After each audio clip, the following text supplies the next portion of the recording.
Today I'm sharing one of the best ways to paint furniture without brush marks. If you don't have access to a paint sprayer, you can still get an amazing brush-free finish on your painted furniture. While we're at it, we also completely made over the cedar chest with some legs and some whitewashing. So let's get to it. This is what the cedar chest looked like before.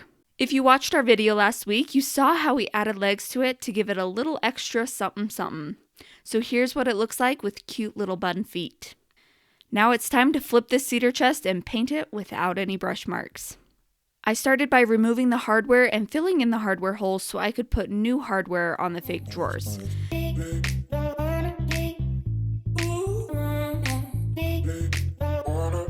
This quick wood is the easiest and best stuff to use to fill in hardware holes because it dries super hard in about an hour and it doesn't shrink, crack, or have air bubbles in it. So you fill the holes once, sand the quick wood down, and then you can't even tell there used to be holes there. I also filled the little indentations that were left by the outline of the old hardware with just some basic wood filler. And then I also used the quick wood to repair the chewed up corners that were worn down. I just formed the quick wood with my fingers to the shape of what the corners should have been. And then I let the quick wood and the wood filler dry for about an hour. Then I used my sander to sand the wood filler and the quick wood down to be flush with the wood, and I used the foam sanding pads on my sander to help shape the repaired corners. At this point, I realized that I had forgot to clean the cedar chest before working on it, so before I did anything else, I busted out my favorite cleaner, Crud Cutter, and an old damp rag to clean all of the dirt and the grime off of the cedar chest. Once the cedar chest was fully dry, I scuff sanded the cedar chest with my favorite little surf prep sander. Scuff sanding not only makes the paint stick better, but it gave me a chance to smooth out anything that was a little chewed up on the edges. Last year, I invested in this surf prep sander to make sanding go so much faster.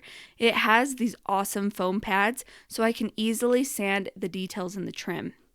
It's also small and it's square, so it fits in smaller areas and gets nicely into the corners. When I got to the top of the cedar chest, I went a little bit crazy and I ended up sanding the entire top down to bare wood. The top was in pretty rough shape, so I'm really glad that I sanded it down to remove a lot of the scratches and the damaged finish. It took a lot of time, but it was totally worth it. Then I used my shop vac to suck up all of the dust that was left behind, and then I wiped everything down with a tack cloth just to get off the remaining dust. The last thing that I like to do before painting furniture is to prime in some sort of way. Not necessarily to help the paint stick, though it does definitely help the paint stick a little better, but to prevent the wood from staining the paint. This is called bleed through, and it doesn't always happen, but when it does, it is so frustrating.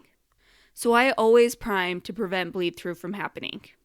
This time, since I wasn't sure if I was going to go for a distressed look or not, I used clear shellac in the spray can. If you watched my video experiment a couple weeks ago on how to paint laminate furniture, we tested clear shellac to see if it helps paint stick to laminate, and it totally worked. So not only does it prevent bleed through from staining your paint job, but it also helps the paint stick to even the most slick surfaces. The easiest trick to getting a brush-free finish is using a self-leveling paint. Yes, you can paint furniture without brush marks with other paints too, but the easiest way ever is to start with the right type of paint and to have a good paintbrush. General Finishes Milk Paint is definitely a self-leveling paint, and it's actually made for painting furniture and cabinets. I wanted to work with what I had on hand, and I wasn't absolutely loving any of the colors that I had on hand, so I just mixed up two of their colors in about a 1-to-1 ratio. I mixed 1 part China blue with 1 part driftwood, and it made the prettiest slate blue.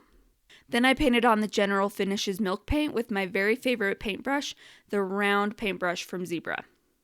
Zebra's paintbrushes are great quality, but they don't break the bank. I also love that they come in different shapes to help you get into the details better. The round brush is my absolute favorite though, because it makes painting curves and details on furniture super easy. Seriously, if you try a Zebra round brush, you won't ever want to go back to a regular flat paintbrush. While I was painting, I tried my best to paint in small sections, and then before I moved on to the next section, I brushed the paint from edge to edge in the direction that the wood grain goes. Painting longer brush strokes that are all even really helps to create a brush-free finish too. And if you do end up with any brush strokes, it just looks like part of the wood grain. General Finishes Milk Paint is an acrylic water-based paint, so it's super easy to clean up with soap and water, and it really does create a brush-free finish super easily.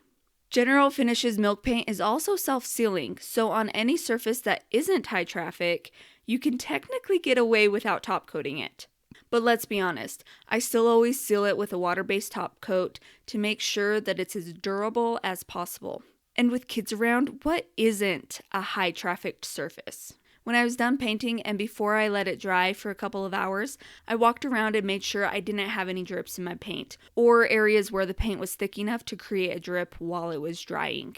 And then I wrapped my paintbrush with some plastic wrap to keep it moist while the cedar chest dried.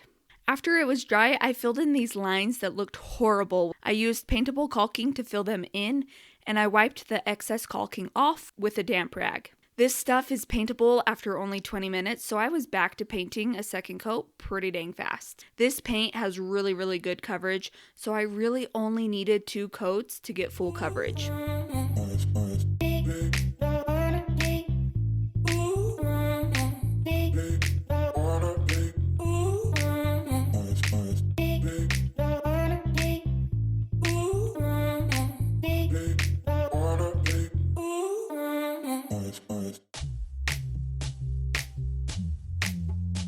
After the second coat, I let it all dry for another 2 hours. While I waited for the paint to dry, I worked on the top of the cedar chest and the legs. I wanted to go for like a raw wood type finish.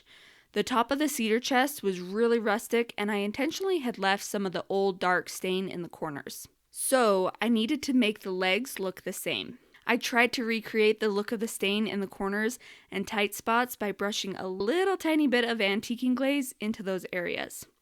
It definitely looked really rough at this point. But after the glaze dried, I sanded the legs down kind of like I would if there was a wood stain that I needed to sand off.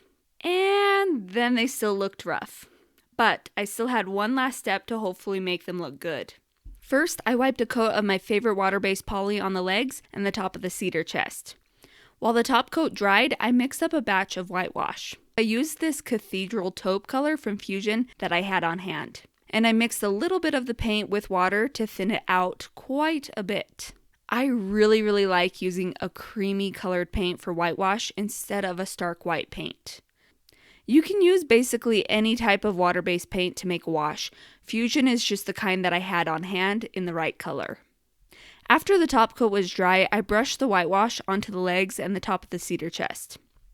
I've been asked so many times why I would add a top coat before I whitewash, and really the top coat just acts like a really thin barrier to help the whitewash from soaking into the wood too fast. But since it's so thin and over raw wood, it doesn't repel the whitewash at all, and the whitewash still soaks in pretty fast. So after I brushed on the whitewash, I quickly wiped the whitewash back off as fast as I could. I tried to leave the whitewash in the details as much as I possibly could to help blend the stain that was left in the details, but not cover it. The top of the cedar chest was a little bit more difficult because it was a much larger surface, but I tried to brush it on as quickly as possible so I could wipe it off as fast as I could. I didn't think about it much before I started to brush the wash on, so I started on one side, then moved to the other side.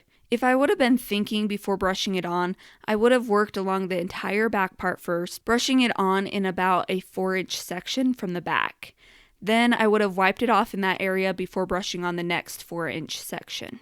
That way, I would have been able to brush it on and then wipe it back off quicker. So, when I wiped off the whitewash, it soaked in way too fast in some areas, making it really hard to wipe off. I tried using a baby wipe to help wipe it off, and it worked a little bit, but it looked pretty splotchy. So I just decided to wait for it to all dry, and then once it was dry, I sanded the whitewash away where it was too thick. Sanding it worked really well, and it helped smooth out the raised grain that I had created too. To finish it all off, I sprayed the whole cedar chest with 3 coats of my favorite water-based poly top coat. Technically, I could have just top coated the whitewashed wood because you don't have to seal General Finishes milk paint when it's not a high traffic surface. But you know me, I love the added durability of the top coat, and my paint sprayer makes it so easy to top coat everything.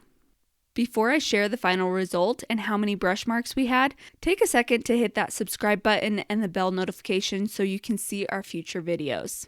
Just a quick reminder, here's what it looked like before, and here's what it looks like now.